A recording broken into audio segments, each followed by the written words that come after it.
What will the Federal Reserve do through the rest of 2025 and on into 2026? I'll tell you. I'm Dr. Bill Connerly. I connect the dots between the economy and business. Interest rates are important to many business leaders, so we'll talk about them.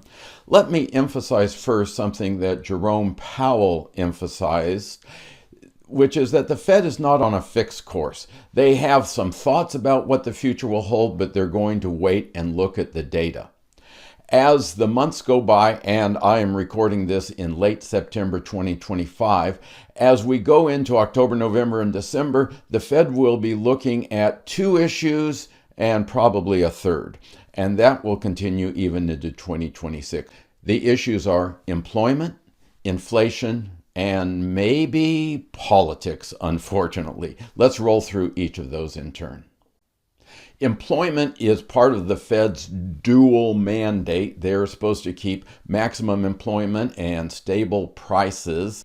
We thought that employment would weaken a year ago, but it didn't. And then the Federal Reserve said in January of 2025, well, the jobs numbers look good, but inflation is above target. The Fed will keep looking at employment, but it's a little bit more difficult. We've just seen some data revision suggesting that early in this year was not as strong as we had thought it was, and we're having challenges with the data. Most of our job growth last year came from immigration, immigrants fueling that, because the number of working age people, homegrown working age people, is not growing except a teeny little bit. So in order to have much job growth, we need immigration, but you know what's happening with immigration. So the Federal Reserve is saying, gee, how do we figure out what the employment market is? We're used to counting how many new jobs we have, but without new people, we can't have many new jobs. They look at the unemployment rate instead. That's a survey not entirely accurate. It's still fairly low at 4.3%, but it's maybe edging up. The Federal Reserve is also looking at the number of new hires, the number of job openings. They're down. They're looking at the number of voluntary quits, which is a sense of what everyday people think the odds of getting a better job are. And the number of quits are down. So we have little bitty signs of softness in the employment market. They're hard to interpret, but that will be a key factor that the Fed takes into consideration as they think about more interest rate cuts. The second issue that the Fed will look at is inflation. They have a target of 2%. We haven't been there in quite a while. The Fed believes that keeping inflation down to 2% is really important for long-run stability. Maybe not in the short run, but in the long run, we need to have low, stable inflation. That's the Fed's conclusion as well as my own. So they'll be watching the inflation numbers, but they're going to be hard to interpret because the actual price statistics that are reported will be a combination of underlying inflationary pressures, like too many dollars chasing too few goods, the underlying inflation pressures plus the effect of tariffs. So far, we have not seen tariffs show up, obviously, in the inflation data. The Federal Reserve says that when we see prices going up because of tariffs, the best policy is to do nothing about that source of inflation. Tariffs pushing prices up is not solved by tighter monetary policy, but is inflation rising because of tariffs or because of underlying inflationary pressures? They will be looking at all the details on the inflation reports. They've got many economists looking at it, but it's going to be really hard to tell.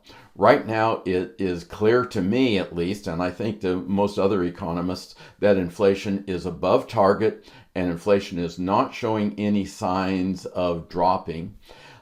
Even though the Fed and we economists tend to draw a distinction between underlying inflationary pressures and tariffs, the everyday consumer doesn't. The everyday consumer just goes into the store and says, my prices are up, and they're unhappy, and that translates into politicians saying, oh, this isn't a problem.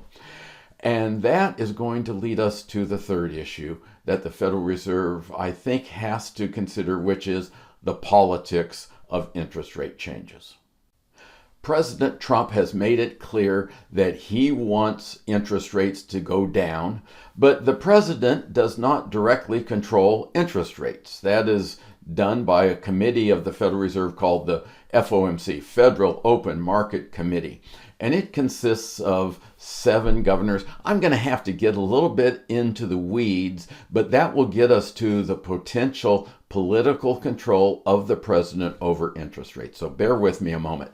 The Federal Open Market Committee has members, 7 of them, who are the board of governors of the Federal Reserve. The governors are appointed by the president with the consent of Congress. There are 7 of them. The FOMC also consists of the 12 regional Federal Reserve Bank presidents. Those presidents are selected by their local Federal Reserve Bank board of directors, but with approval by the board of governors. And of those 12 Federal Reserve presidents, only 4 of them will vote in any year. It's on a rotating basis. So the Federal Reserve Board has a majority of the seats on the FOMC, but some of those people have terms that will go on and on and on. The terms are 14 years. So the president cannot immediately replace those people, and the Supreme Court has even called out the Federal Reserve as an example where the president does not have authority to replace people, though he's trying to replace one based on some possible fraudulent signatures. These 12 Federal Reserve Bank presidents all serve for 5-year terms, and their terms all end the same time. Their terms will end February 2026, and reappointments have to be approved by the Federal Reserve Board. If President Trump ends up with control of the Federal Reserve Board, and by control I mean 4 of the 7 willing to do what he wants, they could reject the Federal Reserve Bank presidents who are not willing to go along with the lower interest rates. And that kind of gives the president control. Now, in the past, Federal Reserve governors, as well as the regional presidents, have really valued their independence from the administration, and I think it's not at all obvious that the president will be able to control the Federal Reserve Board, but he can appoint people when there's an opening. He can find people who will do his bidding, I'm afraid. So there is that chance. What does that mean for now, while the Federal Reserve is still independent of the president? They may just want to stand strong and say, we are independent. Or they may say, hey, if we start a path to lower interest rates, maybe that will satisfy the president, and the president will not go all out to take control of the Federal Reserve. So the politics gets rolled into the economics. Let's come to a conclusion. On the economic issues facing the Federal Reserve, I think you can make a good argument for the Fed cutting or the Fed not cutting. I personally would not favor cutting interest rates right now because the employment market is not very soft, and because inflation is running well above target, and we need to keep inflation low in order to have long-term stability. But I'll admit that there are enough signs of softening and forecasts of softening that it's not outrageously wrong to be cutting interest rates.